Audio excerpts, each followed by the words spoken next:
Hello students, स्वागत है आपका अपने यूट्यूब चैनल एकलव्य ऑनलाइन पाठशाला पर। आज हम लोग स्टूडेंट्स त्रिकोणोमेट्री स्टार्ट करेंगे। त्रिकोणमेट्री का ये फर्स्ट लेक्चर स्टूडेंट्स क्लास 10 में जितने भी बच्चे हैं आप लोगों को ये बात पता होगा कि इससे सिलेबस में सिर्फ 25% इसी से कवर होता है स्टूडेंट्स। कितना परसेंट? 25% इसी से कवर होता है। इसलिए स्टूडेंट्स ये वाला लेक्चर बहुत ही ज़्यादा इंपॉर्टेंट होगा और ये चैप्टर तो पूरा का पूरा बहुत ही ज़्यादा इंपॉर्टेंट है आप लोगों के लिए। ठीक है, तो ये त्रिकोणमिति का ये पहला लेक्चर स्टूडेंट्स, इसको आप लोग बड़ी बारीकी से देखने की कोशिश करेंगे स्टूडेंट्स। ठीक है, बहुत एकदम सरल भाषा में आप लोग को समझाने की कोशिश करेंगे और बहुत ही बेहतरीन तरीके से सरल भाषा में आप लोगों को सवाल सॉल्व करके दिखाएंगे स्टूडेंट। ठीक है, चलिए स्टार्ट करते हैं स्टूडेंट। तो देखिए चैप्टर का क्या नाम है स्टूडेंट्स? त्रिकोणमिति। क्या नाम है? त्रिकोणमिति। इसको इंग्लिश हिंदी में कहते हैं त्रिकोणमिति। हिंदी में क्या कहते हैं स्टूडेंट्स? त्रिकोणमिति कहते हैं। हिंदी में कहते हैं त्रिकोणमिति और इसी को इंग्लिश में क्या कहते हैं स्टूडेंट्स? त्रिगोनोमेट्री। क्या कहते हैं? त्रिगोनोमेट्री।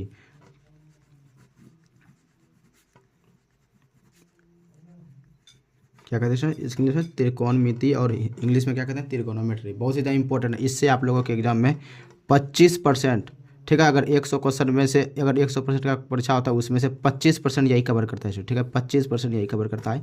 इसलिए ये चैप्टर तो बहुत ही ज़्यादा खास है आप लोगों के लिए। इसको आप लोग VBI चैप्टर लगा लेंगे। क्या लगा लेंगे इसमें? VBI chapter. ये बहुत ही ज़्यादा इंपॉर्टेंट, सबसे ज़्यादा इंपॉर्टेंट चैप्टर है ये। ठीक है, क्लास 10 में मैथ का सबसे ज़्यादा इंपॉर्टेंट चैप्टर कोई अगर है तो वो है त्रिकोणमिति स्टूडेंट्स। तो चलिए बिना देर के हुए स्टार्ट करते हैं आप लोगों के लिए। देखिए त्रिकोणमिति, त्रिकोणमिति का अर्थ क्या होता है? देखिए सबसे पहले देखिए इसमें 3 यूज हुआ है, 3 गो शब्द है त्रिकोणमिति। तो त्रि का मतलब क्या होता है देखेंगे आप लोग। देखिए त्रि का मतलब होता है 3। त्रि का मतलब क्या होता है इसमें? 3 होता है। त्रि का मतलब क्या होता है? 3 होता है। उसके बाद देखिए कौन, त्रिकोण। कौन का मतलब तो आप लोग जानते हैं क्या होता है? कौन होता है। चलिए उसके बाद मिति। मिति का अर्थ होता है मापन। क्या होता है इसमें? माप या मापन। ठीक है, माप। तो त्रिकोणमिति का क्या अर्थ निकला स्टूडेंट्स? 3 कोणों की माप। ठीक है, त्रिकोणमिति में सबसे पहले आप लोगों को ये बात पता होगा कि त्रिकोणमिति में त्रिभुज के बारे में हम लोग पढ़ेंगे। क्या पढ़ेंगे? त्रिकोणमिति में सबसे पहले हम त्रिभुज के बारे में पढ़ेंगे। तो त्रिभुज के 6 अंग होते हैं। त्रिभुज के कितने अंग होते हैं? तो त्रिभुज के 6 अंग होते हैं, 3 कोण और 3 भुजा। इसलिए इसमें हम लोग क्या पढ़ेंगे? अगर आप लोग लिखना चाहे तो लिख सकते हैं इधर स्टूडेंट। त्रिकोणमिति का अर्थ होता है, त्रिकोणमिति का अर्थ है त्रिभुज की माप। क्या इसमें? त्रिभुज की माप। त्रिभुज की माप याद रखेंगे स्टूडेंट, बहुत बड़े एग्जाम में पूछा जा चुका है कि त्रिकोणमिति का क्या अर्थ होता है। तो त्रिभुज त्रिभुज की माप क्या होता है? त्रिकोणमिति का अर्थ त्रिभुज की माप होता है। याद रखेंगे स्टूडेंट, इसको आप लोग VBI लगा लेंगे। जहाँ जहाँ पर स्टार लगाएंगे स्टूडेंट्स आप लोगों को वहाँ VBI लगा लेना, क्योंकि ये सब क्वेश्चन बहुत ही इंपॉर्टेंट होगा आप लोगों के लिए। तो त्रिकोणमिति का अर्थ क्या होता है? त्रिभुज की माप। त्रिभुज में कितने अंग होते हैं? तो 6 अंग होते हैं। मतलब कहने का मतलब है 3 कोण और 3 भुजा के बारे में हम लोग पढ़ेंगे।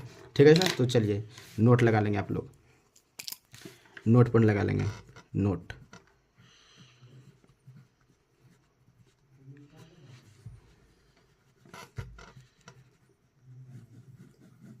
VBI नोट लगा लेंगे। देखिए ये त्रिभुज है। ये क्या है स्टूडेंट्स? ये त्रिभुज है। कोई भी त्रिभुज मान सकते हैं, ये त्रिभुज है। ठीक है, 3 रेखाओं से घिरे क्षेत्र को क्या कहते हैं? त्रिभुज कहते हैं। 3 रेखाओं से घिरे क्षेत्र को त्रिभुज कहते हैं। 3 रेखाओं से आप लोग लिख सकते हैं यहाँ पे, 3 रेखाओं से घिरे क्षेत्र को, 3 रेखाओं से घिरे क्षेत्र को त्रिभुज कहते हैं। क्षेत्र को त्रिभुज कहते हैं। क्या कहते हैं? त्रिभुज कहते हैं। कोई अगर पूछे कि त्रिभुज किसे कहते हैं तो आप लोगों को बोलना है 3 रेखाओं से घिरे क्षेत्र को त्रिभुज कहते हैं। याद होगा स्टूडेंट्स? 3 रेखाओं से घिरे क्षेत्र को क्या कहते हैं स्टूडेंट्स? त्रिभुज कहते हैं। ये तो त्रिभुज का सिंपल डिफिनेशन हो गया स्टूडेंट। ठीक है, चलिए ये हो गया स्टूडेंट्स A, इसका नामकरण कर लेते हैं। ये हो गया B, ये हो गया C। ठीक है स्टूडेंट्स, ये देखिए ये पहला कोण हो गया, ये दूसरा कोण हो गया, ये तीसरा कोण हो गया। इसको मान लेते हैं X डिग्री, इसको मान लेते हैं Y डिग्री और इसको मान लेते हैं Z, क्योंकि कोण का मान हमेशा डिग्री में होता है स्टूडेंट्स, याद रखेंगे। ठीक है, तो देखिए ये हुआ पहली भुजा, ये क्या हुआ? पहली भुजा। ये क्या हुआ? ये दूसरी भुजा। ये क्या हुआ? ये दूसरी भुजा हुआ। ये तीसरी भुजा हुआ। ये क्या हुआ स्टूडेंट्स? ये तीसरी भुजा है। तो देखिए ये 3 भुजा है और ये क्या है स्टूडेंट? ये पहला कोण हुआ, ये दूसरा कोण, ये तीसरा कोण। तो त्रिभुज में 3 भुजाएं और 3 कोण होते हैं। ये देखिए ये पहला भुजा, ये क्या है? ये पहला भुजा है। ये दूसरा भुजा है स्टूडेंट्स, ये दूसरा भुजा है और ये तीसरा भुजा है, ये तीसरा भुजा है। तो त्रिभुज में कितनी भुजाएं होती है स्टूडेंट्स? तो त्रिभुज में 3 भुजाएं होती है। और कितने कोण होते हैं? 1 2 3। तो कितने कोण होते हैं? 3 कोण होते हैं। तो इसको आप लोग नोट पर लगा लेंगे। ठीक है स्टूडेंट्स, अगर आप लोगों से एग्जाम में पूछा जाए कि त्रिभुज के कुल कितने अंग होते हैं, तो त्रिभुज के कुल 6 अंग होते हैं। कितने अंग होते हैं स्टूडेंट्स? त्रिभुज के 6 अंग होते हैं। यहाँ पे लगा लेंगे, देखिए लिखते हैं, त्रिभुज के 6 अंग होते हैं। त्रिभुज के कितने अंग होते हैं? 6 अंग होते हैं। याद रखेंगे, त्रिभुज के कितने अंग होते हैं? तो 6 अंग होते हैं। त्रिभुज के कितने अंग होते हैं स्टूडेंट्स? तो 6 अंग होते हैं। याद रखेंगे, त्रिभुज के कितने अंग होते हैं? तो त्रिभुज के 6 अंग होते हैं। यहाँ पे लगा लेंगे आप लोग भी। ठीक है, त्रिभुज के कितने अंग होते हैं? त्रिभुज के 6 अंग होते हैं। कौन कौन से वे 6 अंग है स्टूडेंट? तो 3 भुजा और 3 कोण। 3 भुजा क्या है? 3 भुजा, 3 भुजाएं एवं 3 भुजाएं। पहला क्या है? 3 भुजाएं और स्टूडेंट्स 3 कोण। उसके बाद देखेंगे 3 कोण, 3 कोण। अब आप लोगों से एग्जाम में पूछा जाएगा कि स्टूडेंट्स त्रिभुज में कुल कितनी भुजाएं होती है? तो त्रिभुज में कुल कितनी भुजा होती है? 3 भुजा। कितनी भुजा स्टूडेंट्स? 3 भुजा होती है। त्रिभुज में कुल कितने कोण होते हैं? तो 3 कोण होते हैं। कितने कोण होते हैं स्टूडेंट्स त्रिभुज में? तो 3 कोण होती है और 3 भुजाएं होती है। याद रखेंगे, 3 कोण और 3 भुजा होती है। याद रखेंगे आप लोग। त्रिभुज के कुल कितने अंग होते हैं? तो त्रिभुज के कुल 6 अंग होते हैं। त्रिभुज की कितनी भुजाएं होती है? तो त्रिभुज की 3 भुजाएं होती है। त्रिभुज के कितने कोण होते हैं? तो त्रिभुज के 3 कोण होते हैं। इतना जितना भी चीज़ अभी आप लोग यहाँ पे हम लोग सीख चुके हैं, इसको हम लोग क्वेश्चन बना करके लिखते हैं। ठीक है, क्वेश्चन बना करके लिखते हैं। चलिए तो देखेंगे आप लोग। देखिए, सबसे पहला क्वेश्चन पूछा जाएगा परीक्षा में, त्रिकोणमिति का अर्थ क्या होता है? त्रिकोणमिति का अर्थ क्या होता है? देखिए क्वेश्चन बना के इसको लिख रहे हैं, त्रिकोणमिति का अर्थ क्या होता है? त्रिकोणमिति का अर्थ क्या होता है? त्रिकोणमिति का क्या अर्थ होता है स्टूडेंट्स? ठीक है, तो त्रिकोणमिति का क्या अर्थ होता है, इसका आंसर लिखेंगे। त्रिभुज की माप। त्रिभुज की माप करने का मतलब है त्रिभुज में 3 भुजा और 3 कोण, ये तीनों छेदों को मापने का क्या कहेंगे? त्रिभुज की माप को क्या कहेंगे स्टूडेंट? त्रिकोणमिति का अर्थ यही है, त्रिभुज की माप। त्रिभुज की माप, ये पहला क्वेश्चन हो गया। चलिए दूसरा क्वेश्चन बनाते हैं। त्रिभुज के कुल कितने अंग होते हैं? अगर आप लोगों से एग्जाम में पूछा जाए त्रिभुज के कितने अंग होते हैं, सबसे पहले लिखते हैं त्रिभुज की परिभाषा दें। त्रिभुज की परिभाषा दें। त्रिभुज की परिभाषा दें। ठीक है, तो त्रिभुज की परिभाषा देख के बताते हैं आप लोगों। त्रिभुज,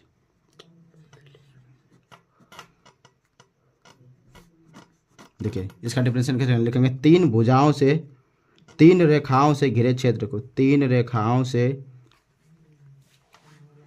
3 रेखाओं से घिरे क्षेत्र को, 3 रेखाओं से घिरे क्षेत्र को त्रिभुज कहते हैं। क्या कहते हैं स्टूडेंट्स? त्रिभुज कहते हैं। 3 रेखाओं से घिरे क्षेत्र को त्रिभुज, त्रिभुज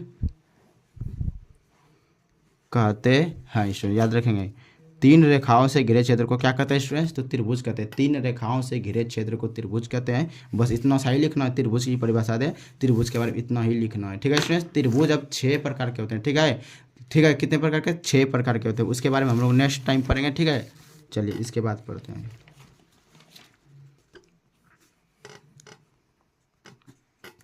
त्रिभुज के कुल कितने अंग होते हैं?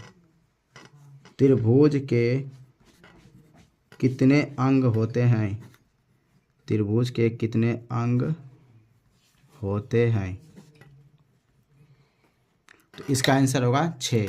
त्रिभुज के कितने अंग होते हैं स्टूडेंट्स? तो 6 अंग होते हैं। याद रखेंगे, त्रिभुज के कुल कितने अंग होते हैं? तो 6 अंग होते हैं। अब देखिए स्टूडेंट, त्रिभुज की कितनी भुजाएं होती है? त्रिभुज में कितनी भुजाएं होती है? त्रिभुज में कितनी भुजाएं होती है? त्रिभुज में कितनी भुजाएं होती है? तो 3। कितनी भुजाएं स्टूडेंट्स? 3 भुजाएं होती है। त्रिभुज में कितनी भुजाएं होती है? 3 भुजाएं होती है। उसके बाद नेक्स्ट क्वेश्चन देखिए, त्रिभुज में कितने कोण होते हैं? त्रिभुज में कितने कोण होते हैं, त्रिभुज में कितने कोण होते हैं। त्रिभुज में कितने कोण होते हैं, तो त्रिभुज में 3 कोण होते हैं स्टूडेंट। कितने कोण होते हैं, त्रिभुज में 3 कोण होते हैं, याद रखें। त्रिभुज में कुल कितने कोण होते हैं, तो 3 कोण होते हैं स्टूडेंट्स, याद रखेंगे। ठीक है, नेक्स्ट क्वेश्चन की ओर हम लोग चलते हैं स्टूडेंट्स। चलिए स्टूडेंट, अब नेक्स्ट कॉन्सेप्ट हम लोग पढ़ते हैं। नेक्स्ट कॉन्सेप्ट देखिए क्या आप लोगों का। अब आप लोग हेडिंग लगा लेंगे इसमें त्रिभुज। ठीक है, क्या लगा लेंगे हेडिंग, त्रिभुज लगा लेंगे। त्रिभुज के बारे में पूरा पढ़ेंगे। और इसमें आप लोगों को बता देते हैं कि त्रिकोणमिति में हम लोग समकोण त्रिभुज के बारे में पढ़ेंगे। किस त्रिभुज के बारे में पढ़ेंगे स्टूडेंट, समकोण त्रिभुज के बारे में पढ़ेंगे। इसलिए समकोण त्रिभुज पढ़ने से पहले स्टूडेंट हम लोग सारे त्रिभुज को ही पढ़ लेते हैं। ठीक है, 6 प्रकार का त्रिभुज होता है, सारे के सारे त्रिभुज के बारे में हम लोग पढ़ लेते हैं स्टूडेंट। इसलिए हेडिंग लगा दिए हैं क्या, त्रिभुज। क्या लगा दिए स्टूडेंट, त्रिभुज लगा दिए हैं। ठीक है, इसमें त्रिभुज के बारे में जितना भी कॉन्सेप्ट है सारे के सारे कॉन्सेप्ट इसी वीडियो में हम लोग पढ़ लेंगे। चलिए तो स्टार्ट करते हैं। तो त्रिभुज का डेफिनेशन अभी जस्ट आप लोगों को बताया स्टूडेंट। क्या बताए थे त्रिभुज का, क्या बताए थे, 3 रेखाओं से घिरे क्षेत्र को त्रिभुज कहते हैं। 3 रेखाओं से लिखेंगे, 3 रेखाओं से, 3 रेखाओं से घिरे क्षेत्र को त्रिभुज कहते हैं। क्या कहते हैं, त्रिभुज कहते हैं। 3 रेखाओं से घिरे क्षेत्र को त्रिभुज कहते हैं। ठीक है स्टूडेंट्स, याद रखेंगे, 3 रेखाओं से घिरे क्षेत्र को त्रिभुज कहते हैं। पूरा का पूरा त्रिभुज का कॉन्सेप्ट हम लोग पढ़ लेंगे स्टूडेंट। ठीक है, 3 रेखाओं से घिरे क्षेत्र को क्या कहते हैं स्टूडेंट्स, त्रिभुज कहते हैं। देखिए एगो त्रिभुज का फिगर बना करके आप लोगों को दिखाते हैं। चलिए ये क्या स्टूडेंट, ये 3 रेखा, 1 रेखा, 2 रेखा और ये तीसरा रेखा, ये तीनों रेखा मिल करके क्या बनाई, त्रिभुज बनाई स्टूडेंट। इसको मान लेते हैं, इसका नामकरण कर लेते हैं ए, इसको बी, इसको सी। यहाँ पे लिख देते हैं x डिग्री, यहाँ पे क्या लिख देते हैं स्टूडेंट, y डिग्री, और यहाँ पे लिख देते हैं z डिग्री। अभी जस्ट आप लोगों को बताए थे त्रिभुज में कुल 3 भुजा होती है और 3 कोण होते हैं। 1 कोण, 2 कोण, 3 कोण, और पहली भुजा, दूसरी भुजा और तीसरी भुजा है। देखिए स्टूडेंट, इसमें जो है ना A B comma B C comma A C, ये तीनों भुजा है। ए बी हो गया, बी सी हो गया और ए सी। ए बी, बी सी और ए सी, ये तीनों क्या स्टूडेंट, ये तीनों भुजा है। क्या ये तीनों भुजाएं हैं, भुजाएं हैं। क्या स्टूडेंट्स, ये भुजाएं हैं। ठीक है, उसके बाद देखिए एक्स डिग्री, वाई डिग्री और जेड डिग्री, क्या ये कोण है, X degree comma Y degree comma Z degree. ये क्या स्टूडेंट, ये कोण है। ये क्या स्टूडेंट, ये कोण है, याद रखेंगे। ये क्या है, ये कोण है, कोण है। तो कितने कोण में बताइए, 1 कोण, 2 कोण, 3 कोण हुआ, और कितनी भुजाएं में बताइए, तो 1 2 3, तो 3 भुजाएं और 3 कोण होते हैं। त्रिभुज में कुल कितनी भुजाएं होती है, तो 3 भुजाएं होती है। त्रिभुज में कुल कितने कोण होते हैं, तो त्रिभुज में कुल 3 कोण होते हैं स्टूडेंट। त्रिभुज के कुल कितने अंग होते हैं, तो 6 अंग होते हैं। 3 भुजा और 3 कोण, याद हो गया आप लोगों को। चलिए अब इसके बाद नेक्स्ट कॉन्सेप्ट पढ़ते हैं स्टूडेंट। देखिए इसको आप लोग VVI लगा लेंगे, इसको आप लोग VVI लगा लेंगे, क्योंकि ये एग्जाम में बार बार पूछा जा चुका है स्टूडेंट्स। ये एग्जाम में बार बार पूछा जा चुका है। ठीक है, त्रिभुज के तीनों कोणों का योग कितना डिग्री होता है, ये एग्जाम में बार बार पूछा जा चुका है। तो त्रिभुज के तीनों कोणों का योग 180 डिग्री होता है। त्रिभुज के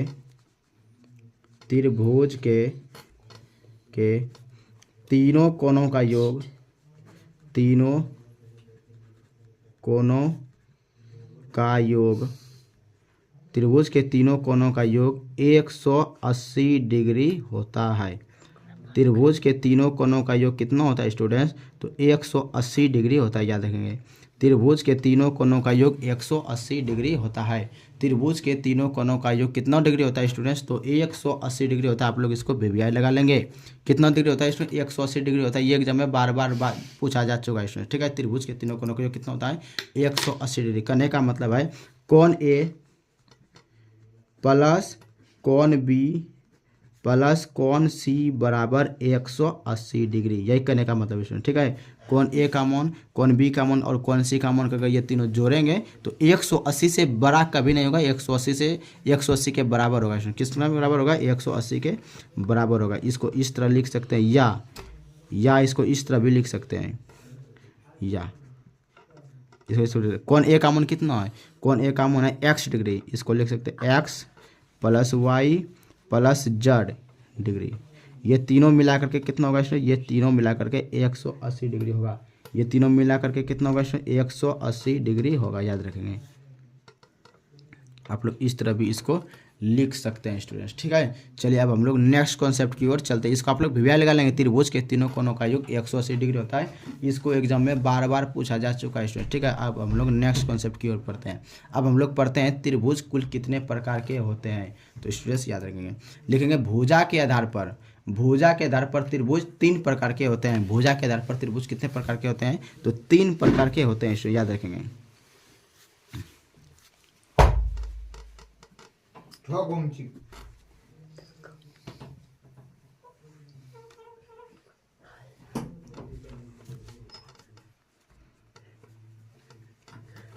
भुजाओं के आधार पर, भुजाओं के आधार पर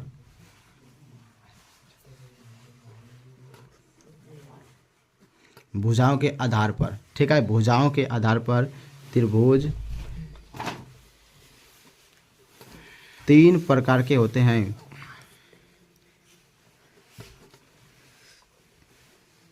तीन प्रकार के होते हैं। ठीक है स्टूडेंट, भुजाओं के आधार पर त्रिभुज कितने प्रकार के होते हैं, तो 3 प्रकार के। एग्जाम में आप लोगों से अगर पूछा जाए कि भुजाओं के आधार पर त्रिभुज कितने प्रकार के होते हैं, तो भुजाओं के आधार पर त्रिभुज 3 प्रकार के होते हैं। कौन कौन से त्रिभुज होते हैं स्टूडेंट्स, याद रखेंगे। देखिए, पहला त्रिभुज होता है समबाहु त्रिभुज। पहला त्रिभुज का नाम है समबाहु त्रिभुज। दूसरा त्रिभुज का नाम है समद्विबाहु त्रिभुज।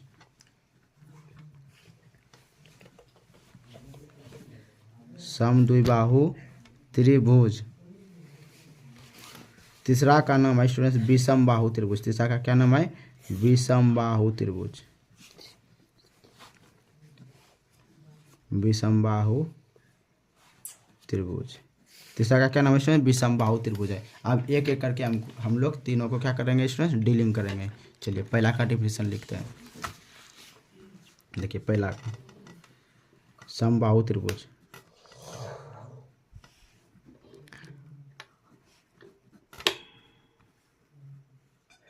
लिखेंगे इसका डिफिनेशन। लिखेंगे वह त्रिभुज, वह त्रिभुज, वह त्रिभुज जिसकी तीनों भुजाएं बराबर होती है, जिसकी तीनों भुजाएं, वह त्रिभुज जिसकी तीनों भुजाएं बराबर होती है, बराबर होती है, उसे समबाहु त्रिभुज कहते हैं। उसे क्या कहते हैं, उसे समबाहु त्रिभुज कहते हैं। समबाहु त्रिभुज कहते हैं, याद रखेंगे स्टूडेंट्स। उसे क्या कहते हैं, समबाहु त्रिभुज कहते हैं। तो वह त्रिभुज जिसकी तीनों भुजाएं बराबर होती है उसे समबाहु त्रिभुज कहते हैं। समबाहु त्रिभुज का हम लोग फिगर बनाते हैं। देखिए स्टूडेंट, यह समबाहु त्रिभुज का फिगर, यह है समबाहु त्रिभुज का फिगर। ठीक है स्टूडेंट, ये भुजा और ये भुजा, तीनों भुजाएं क्या है, बराबर है स्टूडेंट्स। ठीक है, ए इसको मान लेते हैं बी, इसको मान लेते हैं सी। इसमें स्टूडेंट्स ये बात भी आप लोग याद रखेंगे, समबाहु त्रिभुज में तीनों भुजाएं एवं तीनों कोण बराबर होती है। तो ये भी x डिग्री होगा स्टूडेंट्स, ये भी x डिग्री होगा और ये भी क्या होगा स्टूडेंट, x डिग्री होगा। तो ये बात आप लोग याद रखेंगे, समबाहु त्रिभुज में तीनों भुजाएं भी बराबर होती है और तीनों कोण भी बराबर होती है। तो याद रखेंगे। देखिए इसका पहला नोट पॉइंट देखेंगे, समबाहु त्रिभुज में, समबाहु त्रिभुज में, समबाहु त्रिभुज में तीनों भुजाएं बराबर होती है। तीनों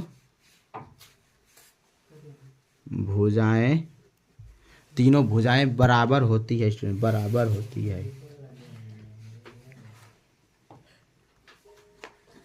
याद रखेंगे, समबाहु त्रिभुज में तीनों भुजाएं क्या होती है स्टूडेंट, बराबर होती है। उसके बाद नेक्स्ट लिखेंगे, समबाहु त्रिभुज में तीनों कोण बराबर होते हैं। समबाहु त्रिभुज में तीनों कोण बराबर होते हैं, मतलब समबाहु त्रिभुज में प्रत्येक कोण, अगर आप लोगों से पूछा जाए कि समबाहु त्रिभुज में प्रत्येक कोण कितना डिग्री का होता है, तो 60 डिग्री का होता है, 60 डिग्री का। ये भी एग्जाम में पूछा जा चुका है स्टूडेंट। तो समबाहु त्रिभुज में तीनों कोण बराबर होते हैं। समबाहु त्रिभुज में तीनों कोण बराबर होते हैं, तीनों कोण बराबर होते हैं। याद रखेंगे स्टूडेंट्स, तीनों कोण क्या होते हैं, बराबर होते हैं। ये दोनों एग्जाम में पूछा जा चुका है स्टूडेंट, ये तीनों एग्जाम में क्या पूछा जा चुका है, ठीक है, याद रखेंगे, ठीक ना। समबाहु त्रिभुज में तीनों भुजाएं क्या होती है, समबाहु त्रिभुज में तीनों भुजाएं बराबर होती है, क्या होती है स्टूडेंट, बराबर होती है, याद रखेंगे। समबाहु त्रिभुज में तीनों कोण बराबर होते हैं, तीनों कोण क्या होते हैं, बराबर होते हैं, याद रखेंगे।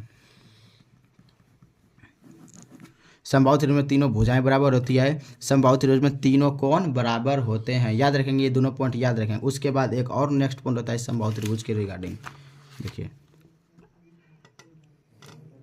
समबाहु त्रिभुज में प्रत्येक कोण 60 डिग्री का होता है, ये भी इसी के रिगार्डिंग है वीडियो, इसी के रिगार्डिंग है, बहुत इंपॉर्टेंट है। समबाहु त्रिभुज में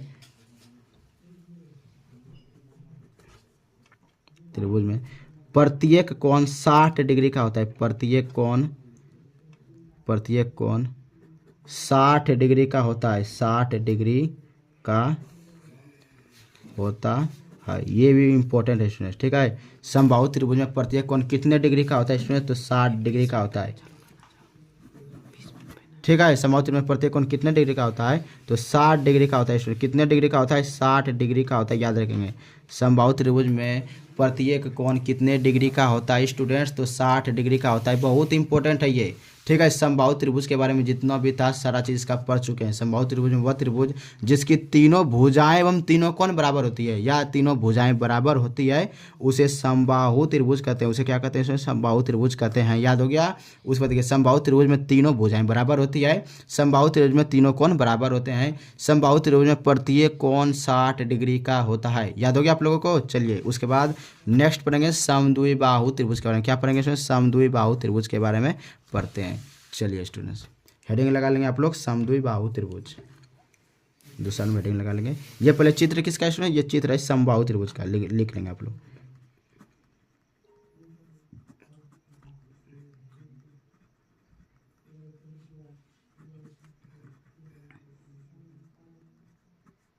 ये समबाहु त्रिभुज का चित्र है। अब देखिए नेक्स्ट समद्विबाहु त्रिभुज,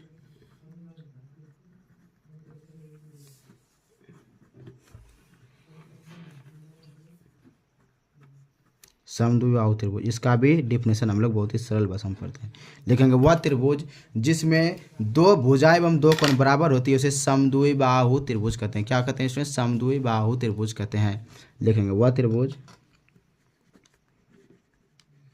हालांकि जब आप लोगों को त्रिभुज चैप्टर पढ़ाएंगे, परमे वाला चैप्टर पढ़ाएंगे, तो उसमें एक बार और फिर से डीलिंग करेंगे इस सब का, ठीक है, पूरे त्रिभुज के बारे में एक बार फिर से पढ़ाएंगे।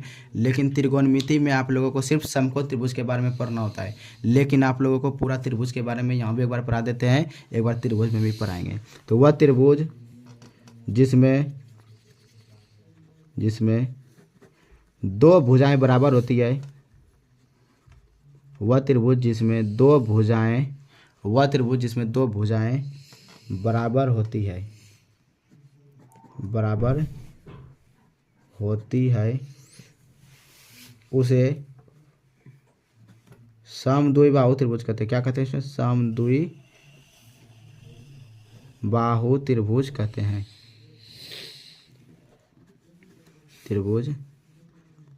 हैं, पूरा एकदम सरल भाषा में लिखे हैं स्टूडेंट, ठीक है। वह त्रिभुज जिसमें दो भुजाएं बराबर होती है उसे समद्विबाहु त्रिभुज कहते हैं, क्या कहते हैं, समद्विबाहु त्रिभुज कहते हैं। समद्विबाहु त्रिभुज का भी फिगर आप लोगों को बना करके दिखाते हैं, ये देखिए ये समद्विबाहु त्रिभुज का फिगर है, ये देखिए ये वाली भुजा और ये वाली भुजा दोनों क्या है, बराबर है। इसमें देखिए ये तीनों भुजाएं बराबर थी, ये भुजा भी ए था, ये भुजा भी ए था, और ये भुजा भी क्या था स्टूडेंट, ए था। लेकिन इसमें मात्र दो भुजा ही बराबर है, ये भुजा और ये भुजा बराबर, लेकिन ये भुजा बी है, कहने का मतलब ये भुजा अलग है, ये भुजा और ये भुजा क्या है, सेम है स्टूडेंट, ठीक है, क्या है, सेम है, ए बी सी, ठीक है। नामकरण कर देते हैं, उसके बाद लिखेंगे इसका नोट पर लिखेंगे समद्विबाहु त्रिभुज में समद्विबाहु त्रिभुज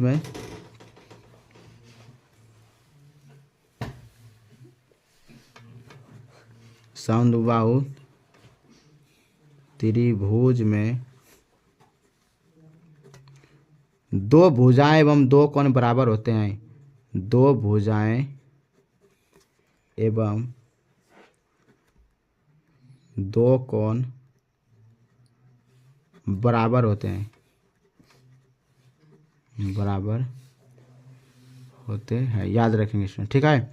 समबाहु त्रिभुज में क्या होते हैं, दो कोण और दो भुजा बराबर होते हैं, लेकिन समबाहु त्रिभुज में क्या था, तीनों भुजाएं भी बराबर थी और तीनों कोण भी क्या थे, बराबर थे। लेकिन समद्विबाहु त्रिभुज में स्टूडेंट्स याद रखेंगे, समद्विबाहु त्रिभुज में दो भुजा सिर्फ बराबर होगा, सिर्फ दो ही भुजा बराबर होगा और दो कोण ही बराबर होंगे, दो भुजाएं एवं दो कोण बराबर होते हैं। बस इतना ही पढ़ना था समद्विबाहु त्रिभुज में। ये किसका फिगर है, तो ये समद्विबाहु त्रिभुज का फिगर है। अब हम लोग समबाहु और समद्विबाहु पढ़ चुके हैं, अब हम लोग विषमबाहु त्रिभुज के बारे में पढ़ेंगे स्टूडेंट्स, ठीक है। चलिए स्टार्ट करते हैं चलिए स्टूडेंट, अब तीसरा नंबर हम लोग पढ़ते हैं। तीसरा का क्या नाम था स्टूडेंट, विषमबाहु त्रिभुज। देखिए तीसरा क्या था इसमें, विषमबाहु त्रिभुज, बहुत ही इंपॉर्टेंट है विषमबाहु त्रिभुज, विषमबाहु त्रिभुज। क्या चैप्टर का नाम, क्या नाम है इसमें, टॉपिक का, विषमबाहु त्रिभुज, तीसरा का विषमबाहु त्रिभुज। इसको आप लोग लिखेंगे, इसका देखिए लिखेंगे, वह त्रिभुज जिसमें कोई भी भुजा बराबर नहीं होती है, ना तो कोनों कोण बराबर होते हैं। मतलब वह त्रिभुज जिसमें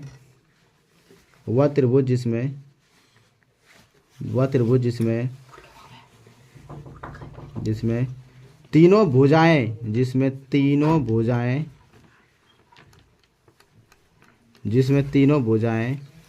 अलग अलग होती है, वह त्रिभुज जिसमें तीनों भुजाएं अलग अलग होती है, वह त्रिभुज जिसमें तीनों भुजाएं अलग अलग होती है उसे विषमबाहु त्रिभुज कहते हैं। बाबू उसे क्या कहते हैं, उसे विषमबाहु त्रिभुज कहते हैं, उसे विषमबाहु त्रिभुज कहते हैं। याद हो गया आप लोगों को स्टूडेंट, वह त्रिभुज जिसमें एक भी भुजा बराबर नहीं होते, ना तो एक भी कोण बराबर होते हैं, वह त्रिभुज जिसमें तीनों भुजाएं अलग अलग होती है उसे विषमबाहु त्रिभुज कहते हैं। उसे क्या कहते हैं, उसे विषमबाहु त्रिभुज कहते हैं। याद हो गया होगा आप लोगों को स्टूडेंट्स, उसे विषमबाहु त्रिभुज कहते हैं। चलिए देखिए इसका फिगर, ये देखिए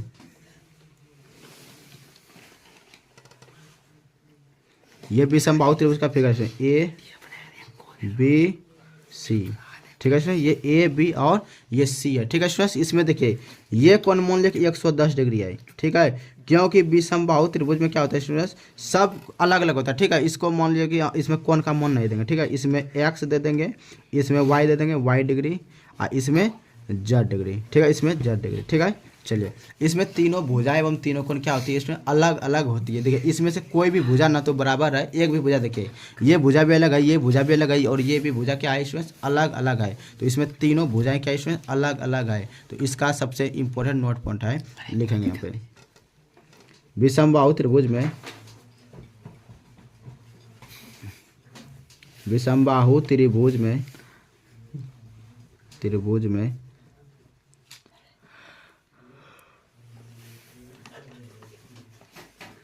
तीनों भुजाएं अलग अलग माप की होती है, तीनों भुजाएं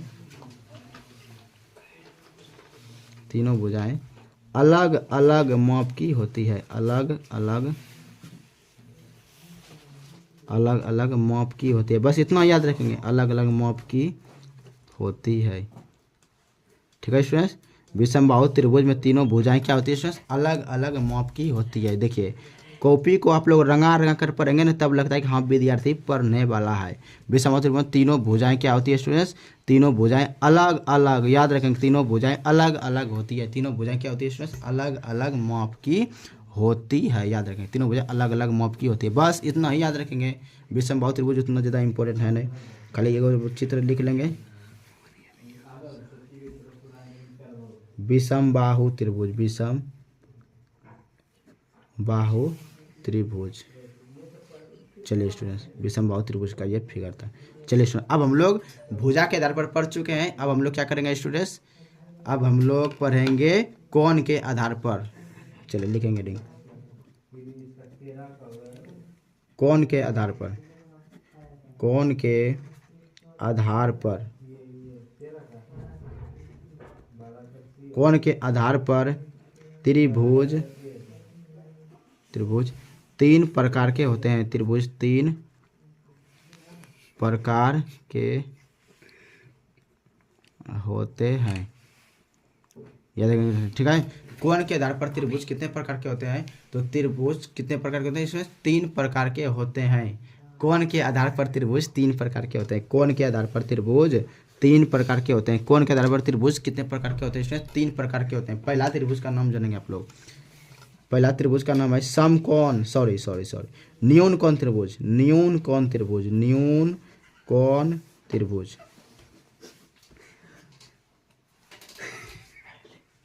पहला त्रिभुज का क्या नाम है? न्यून कोण त्रिभुज। दूसरा त्रिभुज का नाम जानेंगे समकोण त्रिभुज,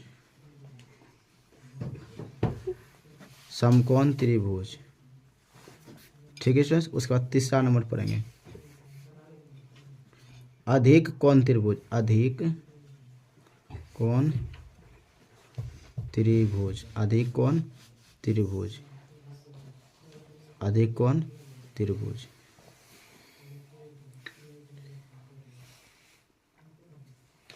अधिक कोण त्रिभुज, इसमें पहला पढ़ेंगे न्यून कोण त्रिभुज। पहले को डिफाइन करते हैं स्टूडेंट्स। न्यून कोण त्रिभुज, न्यून कोण त्रिभुज,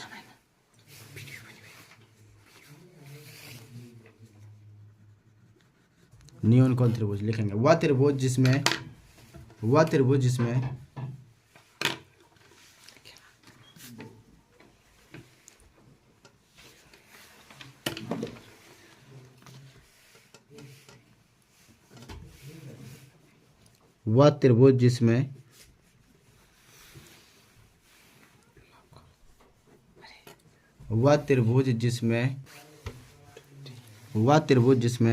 तीनों कोण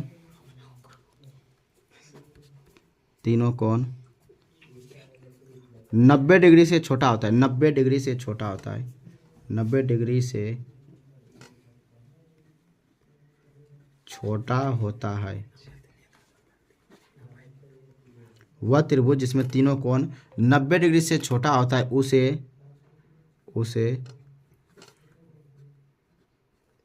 न्यून कोण त्रिभुज कहते हैं। उसे न्यून कोण त्रिभुज कहते हैं। क्या कहते हैं इसे? न्यून कोण त्रिभुज कहते हैं। याद रखेंगे आप लोग। उसे क्या कहते हैं? उसे न्यून कोण त्रिभुज कहते हैं। वह त्रिभुज जिसमें तीनों कोण 90 डिग्री से छोटा होगा, प्रत्येक कोण जो है ना 90 डिग्री से छोटा होगा, उसे क्या कहेंगे? उसे न्यून कोण त्रिभुज कहते हैं। इसका फिगर हम लोग बनाते हैं। ये देखिए, ये न्यून कोण त्रिभुज है, ठीक है स्टूडेंट्स, याद रखेंगे। मान लीजिए कि ये 45 डिग्री है स्टूडेंट्स, ये 60 डिग्री है, ठीक है। और ये कितना डिग्री है? 60 और 40 105 हुआ, तो बचा कितना? 105 डिग्री। 180 में से 105 घटाएंगे तो 75 डिग्री। कितना डिग्री है ये? 75 डिग्री मान लेंगे। 5 5 सुनो 7 13 13 4 7 18, ठीक है। ये 75 डिग्री है, ठीक है स्टूडेंट्स, याद रखिए। मतलब करने का मतलब इसमें दो कोण, ये तीनों कोण जो है ना 90 डिग्री से छोटा होता है, उसे क्या कहेंगे? उसे न्यून कोण त्रिभुज कहेंगे। A B C, ठीक है, C, याद रखेंगे स्टूडेंट्स। चलिए, ये न्यून कोण त्रिभुज का ये फिगर है। अब चलेंगे हम लोग समकोण त्रिभुज, जो बहुत ही ज़्यादा इंपॉर्टेंट है। और ये चैप्टर पूरा का पूरा बेस्ड है किस पे स्टूडेंट्स? समकोण त्रिभुज पर ही बेस्ड है ये पूरा का पूरा चैप्टर। तो दूसरा वाला बहुत ज़्यादा इंपॉर्टेंट होगा। दूसरा का नाम है समकोण त्रिभुज। दूसरा का क्या नाम है स्टूडेंट्स? समकोण त्रिभुज है। इसको आप लोग भिविया लगाएंगे।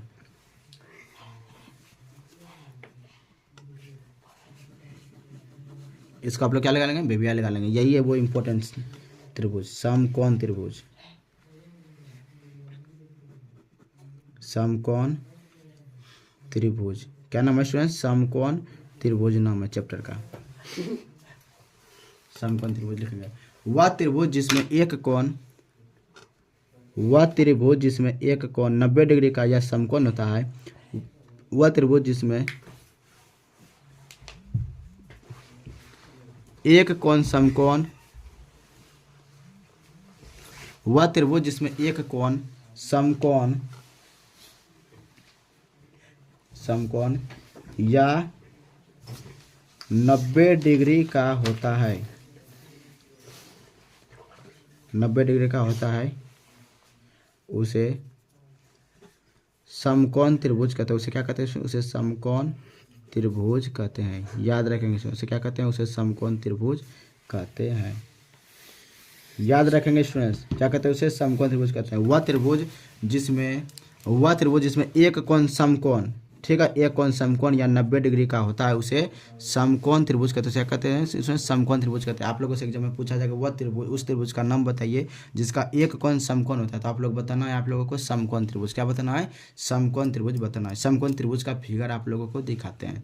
यह है समकोण त्रिभुज का फिगर, इसका चेहरा आप लोग देख सकते हैं। यह है समकोण त्रिभुज, ठीक है स्टूडेंट। इसमें एक कोण 90 डिग्री का होता है। ये जो खराब लग रहा था इसको कहते हैं लंब, इसको कहते हैं 90 डिग्री, ठीक है। ये हो गया ए, इसको कहते हैं बी, इसको कहते हैं सी। ये किसका फिगर है? ये समकोण त्रिभुज का फिगर है। अब देखिए इसको इस तरह भी फिगर हम लोग बना सकते हैं, उल्टा भी बना सकते हैं। देखिए इसको मानेंगे ए, इसको मानेंगे बी, इसको मानेंगे सी, और ये है कितना डिग्री? 90 डिग्री। ये किसका फिगर है स्टूडेंट्स? ये चित्र किसका है? तो ये चित्र है समकोण त्रिभुज का। ये किसका चित्र है स्टूडेंट्स? तो ये समकोण त्रिभुज का फिगर है। किसका फिगर है स्टूडेंट्स? ये समकोण त्रिभुज का फिगर है। देखेंगे चित्र समकोण त्रिभुज।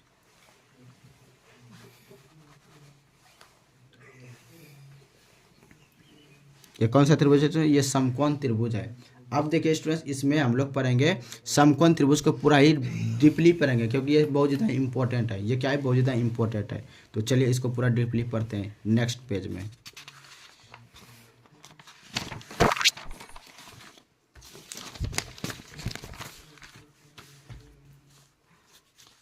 चलिए स्टूडेंट्स, ये देखिए ये समकोण त्रिभुज का फिगर है। ये किसका फिगर है स्टूडेंट? ये समकोण त्रिभुज का ये फिगर है। तो इसे लंबा बना देते हैं। ये तो है 90 डिग्री। ये कितना डिग्री है स्टूडेंट? ये 90 डिग्री है। इसको मानेंगे ए, इसको मानेंगे बी, और इसको मानेंगे सी मानेंगे। इसको क्या मानेंगे स्टूडेंट? सी मानेंगे। देखिए ये जो है ना स्टूडेंट, ये कर्ण है। ये क्या है? कर्ण है। 90 डिग्री के सामने वाले भुजा को कर्ण कहते हैं। समकोण त्रिभुज में 90 डिग्री के सामने वाले भुजा को कर्ण कहते हैं, याद रखेंगे। ये क्या है स्टूडेंट? ये कर्ण है। इसके बारे में अभी तुरंत नोट पॉइंट लिखाएंगे, आप लोगों को घबराना नहीं है, ठीक है। ये देखिए ये फिक्स होता है। ये क्या होता है? ये फिक्स होता है और ये हमेशा यहीं पर होता है, ठीक है। ये जोन सबसे बड़ी भुजा होगा उसे कर्ण कहेंगे, और ये 90 डिग्री के सामने वाले भुजा को कर्ण कहते हैं। ये बात फिक्स हो गया, ठीक है। ये कभी बदलता नहीं है। और देखिए स्टूडेंट, ये वाला जो है ना, ये बदलता है। ये पलटूराम है। इसका नाम क्या है? पलटूराम। ये लंब भी होता है और आधार भी होता है। ये लंब भी होता है और आधार भी होता है, लेकिन जब ये लंब होगा उस टाइम ये आधार होगा। उस टाइम ये क्या होगा इसमें? ये उस टाइम ये आधार होगा, और जब ये आधार होगा उस टाइम ये लंब होगा। याद रखेंगे इसमें। इसका नाम है पलटूराम। क्या है इसका नाम? पलटूराम। ये है बड़ी भुजा, ये है बड़ी, सबसे बड़ी भुजा है ये, ठीक है। ये बड़ी भुजा है। याद है कर्ण क्या होता है? सबसे बड़ी भुजा होती है। ये दोनों छोटी भुजा है। ये भी छोटी भुजा है, और ये वाला भी क्या है इसमें? ये भी छोटी भुजा ही है। ये भी छोटी भुजा है, याद रखेंगे, ठीक है। इसमें ये भुजा बड़ी है और ये दोनों भुजा क्या है? छोटी भुजा है। अब आप लोग कहिएगा कि सर ये लंब है और ये आधार है, ये आधार है और ये लंब है, ये तो करना चाहेंगे कि ये फिक्स है। ये और ये कब लंब होगा, कब आधार होगा, इसको बताइए आप लोग। आप बताइए सर। तो इसको आप लोगों को अच्छा से बताने की कोशिश करते हैं। कब ये लंब होगा, कब ये आधार होगा, कब ये आधार होगा, कब ये लंब होगा, इसके बारे में हम अब जिक्र करते हैं। तो चलिए उसके लिए आप लोगों को 3 नोट पॉइंट पढ़ने होंगे। क्या पढ़ने होंगे सर? 3 नोट पॉइंट पढ़ने होंगे। तो पहला नोट पॉइंट देखिएगा आप लोग। पहला नोट पॉइंट का नाम है समकोण त्रिभुज में 90 डिग्री के सामने वाले भुजा को कर्ण कहते हैं। सबसे बड़ी भुजा को क्या करते हैं? कर्ण कहते हैं। और 90 डिग्री के सामने वाले भुजा को भी क्या कहते हैं स्टूडेंट्स? कर्ण कहते हैं। तो यही बात हम लोग लिख रहे हैं। तो लिखेंगे समकोण त्रिभुज में, एकदम बहुत ही बेहतरीन राइटिंग में लिख रहे हैं स्टूडेंट। आप लोगों को एक बार में याद होगा और समझाने की भी बहुत एकदम आसान लैंग्वेज में कोशिश करें। लिखेंगे समकोण त्रिभुज में 90 डिग्री के सामने वाले भुजा को 90 डिग्री के सामने वाले भुजा को कर्ण कहते हैं। क्या कहते हैं इसमें? कर्ण कहते हैं, याद रखेंगे, कर्ण कहते हैं। समकोण त्रिभुज में 90 डिग्री के सामने वाले भुजा को क्या कहते हैं स्टूडेंट्स? तो कर्ण कहते हैं। इस बात को याद रखेंगे। समकोण त्रिभुज में 90 डिग्री के सामने वाले भुजा को कर्ण कहते हैं, कर्ण कहते हैं, कर्ण कहते हैं, कर्ण कहते हैं। इसको आप लोग वीवीआई लगा लेंगे, एग्जाम में पूछा जा चुका है ये क्वेश्चन। समकोण त्रिभुज में 90 डिग्री के सामने वाले भुजा को क्या कहते हैं स्टूडेंट? कर्ण कहते हैं, कर्ण कहते हैं, कर्ण कहते हैं। क्या कहते हैं स्टूडेंट? कर्ण कहते हैं। समकोण त्रिभुज में 90 डिग्री के सामने वाले भुजा को कर्ण कहते हैं। आप लोगों को वीडियो में ही 80 से 90% याद हो जाएगा, इसलिए आप लोग वीडियो को बिल्कुल इग्नोर नहीं करेंगे, पूरा का पूरा वीडियो देखेंगे। समकोण त्रिभुज में 90 डिग्री के सामने वाले भुजा को कर्ण कहते हैं। समकोण त्रिभुज में 90 डिग्री के सामने वाले भुजा को क्या कहते हैं स्टूडेंट? कर्ण कहते हैं। याद हो गया होगा आप लोगों को। अब नेक्स्ट नोट पॉइंट पढ़ते हैं। उसके बाद नेक्स्ट नोट पॉइंट है, समकोण त्रिभुज में सबसे बड़ी भुजा का नाम क्या है? कर्ण। ये सबसे बड़ी भुजा है, तो याद रखेंगे समकोण। ये दोनों छोटी भुजा, ये दोनों छोटी भुजा होता है। अब ये कहिएगा सर ये दोनों में से सबसे छोटी कौन है? इसका कोई जिक्र नहीं है, ठीक है। कभी ये छोटा होगा तो कभी ये छोटा होगा, लेकिन ये फिक्स है कि ये सबसे बड़ा होगा, ये फिक्स है। चलिए तो लिखेंगे दूसरा नोट पॉइंट। समकोण त्रिभुज में, समकोण त्रिभुज में, समकोण त्रिभुज में सबसे बड़ी या सबसे लंबी भुजा कर्ण होती है। सबसे बड़ी या सबसे लंबी, सबसे लंबी भुजा कर्ण होती है, कर्ण होती है। याद रखेंगे क्या होती है? कर्ण होती है। समकोण त्रिभुज में सबसे लंबी या सबसे बड़ी भुजा क्या होती है? कर्ण होती है। याद रखेंगे समकोण त्रिभुज में, समकोण त्रिभुज में, समकोण त्रिभुज में सबसे लंबी या सबसे बड़ी भुजा क्या होती है? कर्ण होती है। यहाँ देखिए, यहाँ ये इंपॉर्टेंट, सबसे बड़ी या सबसे लंबी भुजा, सबसे बड़ी या सबसे लंबी भुजा कर्ण होती है। क्या होती है? कर्ण होती है। याद रखेंगे सबसे बड़ी या सबसे लंबी भुजा क्या होती है स्टूडेंट? कर्ण होती है। समकोण त्रिभुज में सबसे बड़ी या सबसे लंबी भुजा क्या होती है स्टूडेंट्स? कर्ण होती है। समकोण त्रिभुज में सबसे बड़ी या सबसे लंबी भुजा कर्ण होती है। उसके बाद अब ये वाला जो नोट पॉइंट पढ़ेंगे ये सबसे खतरनाक होगा आप लोगों के लिए। ये पहचानना है कि ये कब लंब होगा, कब ये दर्घ, ये पलटूरम कब एक होगा, इसी के बारे में अब हम लोग पढ़ते हैं। तो देखिए नेक्स्ट नोट पॉइंट लिखेंगे, समकोण त्रिभुज में, समकोण त्रिभुज में, समकोण त्रिभुज में थीटा, इसका नाम है थीटा। इसका नाम क्या है? इसका नाम है थीटा। इसका नाम क्या है? थीटा। थीटा के सामने वाले भुजा को, थीटा के सामने वाली भुजा को लंब कहते हैं, लंब कहते हैं। ठीक है स्टूडेंट, समकोण त्रिभुज में थीटा के सामने वाले भुजा को क्या कहते हैं? लंब कहते हैं। इसी से ये पता चलेगा कब ये मेरा लंब होगा, कब आधार होगा। ठीक है, समकोण त्रिभुज में थीटा के सामने वाले भुजा, सामने वाले भुजा को लंब कहते हैं। क्या कहते हैं? लंब कहते हैं। समकोण त्रिभुज में थीटा के सामने वाले भुजा को लंब कहते हैं। थीटा के सामने वाले भुजा को क्या कहते हैं स्टूडेंट्स? लंब कहते हैं। समकोण त्रिभुज में थीटा के सामने वाले भुजा को लंब कहते हैं। क्या कहते हैं स्टूडेंट्स? लंब कहते हैं, लंब कहते हैं, लंब कहते हैं। क्या कहते हैं? लंब कहते हैं। याद रहोगे आप लोगों को। चलिए अब देखिए आप लोग, अब इसको पहचान जाइएगा, तुरंत पहचान जाइएगा, एक बार में पहचानना पड़ेगा। देखिए अब आप लोग तुरंत बता देंगे। ये देखिए ये त्रिभुज है, इसको मान लेते हैं ए, इसको मान लेते हैं बी, इसको मान लेते हैं सी, और ये क्या है स्टूडेंट? ये समकोण त्रिभुज है। ये कौन सा त्रिभुज है? समकोण त्रिभुज है। यहाँ पे थीटा है, मान लीजिए कि यहाँ पे थीटा है। ठीक है, यहाँ पे थीटा है। चलिए अब आप लोग बताइए, यहाँ से पहला नोट पॉइंट पढ़ के, समकोण त्रिभुज में 90 डिग्री के सामने वाले भुजा को क्या कहते हैं? तो समकोण त्रिभुज में 90 डिग्री के सामने वाले भुजा को कर्ण कहते हैं, कर्ण कहते हैं, कर्ण कहते हैं। तो समकोण त्रिभुज ये हो गया स्टूडेंट, इसके सामने वाले भुजा 90 डिग्री के सामने वाले भुजा ये, तो इसको क्या कहेंगे? इसको कहेंगे कर्ण। क्या कहेंगे स्टूडेंट? ये इसको कहेंगे कर्ण। क्या कहेंगे स्टूडेंट? इसको कर्ण कहेंगे। उसके बाद ये थीटा है, थीटा के सामने वाले भुजा को क्या कहते हैं? ये थीटा के सामने वाले भुजा ये है। ये थीटा पे जाना है, इधर से जाकर के ऐसे करके कलम रखना है, पता चल जाएगा ये कहाँ जाता है। ठीक है, इसको यहाँ पे तीर मारेंगे तो यहाँ जाएगा कहाँ? यहाँ जाएगा। ये हो गया लंब, ये हो गया लंब। ये क्या हो गया? ये लंब हो गया। ठीक है, लंब हो गया, कर्ण हो गया, तो बचा क्या? तीन चीज तो अबे करता है, आधार। ये क्या हो गया? ये आधार हो गया। ये क्या हो गया? ये आधार हो गया। ठीक है, ये कर्ण हो गया, ये लंब हो गया, ये क्या हो गया? ये आधार हो गया। फिर से नेक्स्ट पढ़ते हैं। ये देखिए दूसरा, ये दूसरा फिगर है। ठीक है, इस बार थीटा को यहाँ नहीं यहाँ पे रखेंगे, यहाँ पे थीटा है, तो क्या होगा? ए बी सी ये है 90 डिग्री, ये क्या है स्टूडेंट, ये 90 डिग्री है। ठीक है, ये देखिए 90 डिग्री के सामने वाला को क्या कहते हैं, कर्ण कहते हैं। तो ये 90 हो गया, इसके सामने वाला भुजा कौन सा है, ये वाला है। ठीक है, यहाँ पे जाना है 90 डिग्री के सामने जाकर के ऐसे करके पेन रखना है तो पता चल जाएगा। ये 90 डिग्री के सामने वाला को क्या कहेंगे, इसे कहेंगे कर्ण। ठीक है सर, ये थीटा के सामने वाला को क्या कहेंगे, तो ये थीटा के सामने वाला को क्या कहते हैं, तो थीटा के सामने वाला को कहते हैं लंब। थीटा के सामने वाला को लंब कहते हैं, 90 के सामने वाला को कर्ण कहते हैं। तो ये क्या बच गया, ये बच गया आधार, तो इसे कहते हैं आधार। अब आप लोग बताइए कि आधार कौन होगा, कौन लंब होगा, कौन कर्ण होगा, ये पहचानने के लिए सीख गए। तो आपका आंसर होगा यस सर, सीख गए। चलिए अब देखिए नेक्स्ट कॉन्सेप्ट पढ़ते हैं। अब आप लोग पहचान के बताएंगे यहाँ पे। जैसे मान लीजिए ये क्वेश्चन है, ये क्वेश्चन है। चलिए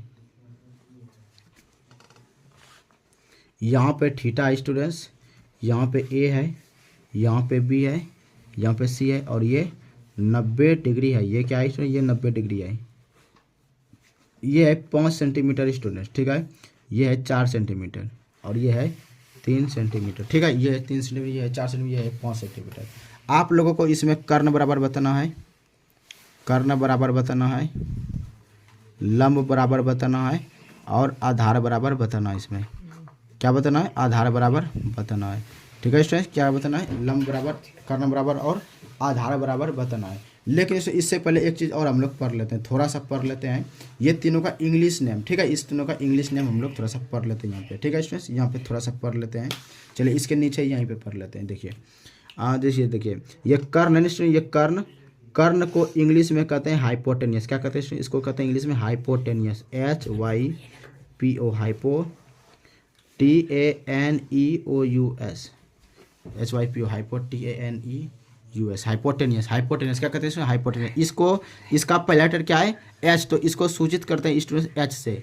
H से किससे करते हैं सूचित, इसको H से करते हैं। किससे करते हैं, H, छोटी H से, याद रखेंगे, छोटी H से इसको सूचित करते हैं। दूसरा देखेंगे, इसका नाम है लंब। इसका क्या नाम है इसमें, लंब। लंब को इंग्लिश में कहते हैं परपेंडिकुलर। क्या कहते हैं, परपेंडिकुलर, PENDICULAR।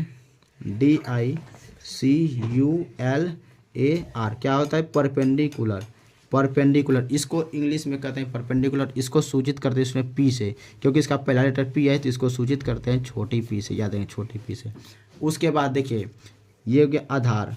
आधार, आधार को इंग्लिश में कहते हैं स्टूडेंट बेस। क्या कहते हैं, बेस कहते हैं। क्या कहते हैं स्टूडेंट, बेस कहते हैं। इसको सूचित करेंगे B से। क्या इससे करेंगे स्टूडेंट, इसको सूचित B से करेंगे, छोटी B से। ठीक है, तो यहाँ से आप लोगों को 3 नोट पर निकल के आया।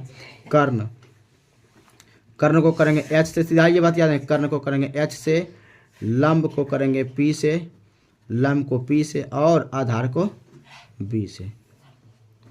आधार को किससे करेंगे स्टूडेंट, B से सूचित करेंगे। ये तीनों बात याद रखेंगे। ठीक है, यही वो इम्पोर्टेंट बात है। ठीक है स्टूडेंट्स, ये तीनों याद रखेंगे। इसको आप लोग लगा लेंगे विवेक, क्योंकि इसको पहचानना इंपॉर्टेंट है। इसको एग्जाम में नहीं पूछा जाएगा लेकिन पहचानना तो इंपॉर्टेंट है ना। किसको कर्ण से सूचित करते हैं, किसको लंब को किससे करते हैं, आधार को किससे करते हैं। तो कर्ण को H से करते हैं, लंब को P से करते हैं और आधार को B से करते हैं। तो इसको यहाँ पे लिख सकते हैं, कर्ण को किससे करते हैं, H से करते हैं। करने का मतलब है यहाँ पे H, इसको ऐसे लिख देते हैं, इसको एक काट के फिर से लिखते हैं। कर्ण H बराबर, कर्ण H बराबर क्या होगा, लंब P बराबर क्या होगा और आधार B बराबर क्या होगा, आधार B बराबर क्या होगा। तो कर्ण देखिए, कर्ण है ना, कर्ण यहाँ पे देखिए 90 डिग्री के सामने वाले भुजा को क्या कहते हैं, कर्ण कहते हैं। तो ये देखिए 90 है, 90 डिग्री के सामने वाले भुजा को कहते हैं क्या, कर्ण कहते हैं। और कर्ण को किससे करते हैं सूचित, H से। तो इसको लिख सकते हैं इसमें H। क्या लिख सकते हैं, H। उसके बाद इसमें थीटा के सामने वाले भुजा को क्या कहते हैं, तो थीटा के सामने वाले भुजा को कहते हैं आधार, सॉरी लंब। तो थीटा के सामने वाले भुजा को क्या कहते हैं, इसमें लंब कहते हैं। थीटा के सामने वाले भुजा को लंब कहते हैं। तो लंब को किससे सूचित करते हैं, P से। ये H हो गया, ये P हो गया, तो ये बच क्या गया, ये B बच गया। ये क्या बच गया इसमें, ये B बच गया। तो देखिए यहाँ से लिखेंगे H का मान कहता है, H का मान यहाँ है 5, तो लिखेंगे 5 सेंटीमीटर। ठीक है, उसके बाद देखिए थीटा के सामने वाला को कहते हैं P यानी लंब। तो P का मान कहता है स्टूडेंट्स, P का मान आया है 4 सेंटीमीटर। उसके बाद देखिए ये B का मान कहता है 3 सेंटीमीटर, तो यहाँ लिखेंगे 3 सेंटीमीटर। ठीक है स्टूडेंट, याद हो गया आप लोगों को। ये समझ गए आप लोग, निकालने के लिए ये समझ गए होंगे आप लोग कि किसको B से करते हैं, किसको P से करते हैं, किसको ऐसे सूचित करते हैं। ये भी पता चल गया होगा आप लोगों को, कैसे B निकालना है, कैसे P निकालना है, कैसे H निकालना है, ये भी सीख गए होंगे आप लोग। ठीक है सर, फिर नेक्स्ट आप लोग समझने की कोशिश करेंगे। चलिए अगला क्वेश्चन की ओर चलते हैं। चलिए स्टूडेंट नेक्स्ट कॉन्सेप्ट की ओर चलते हैं। देखिए ये क्वेश्चन, दूसरा क्वेश्चन,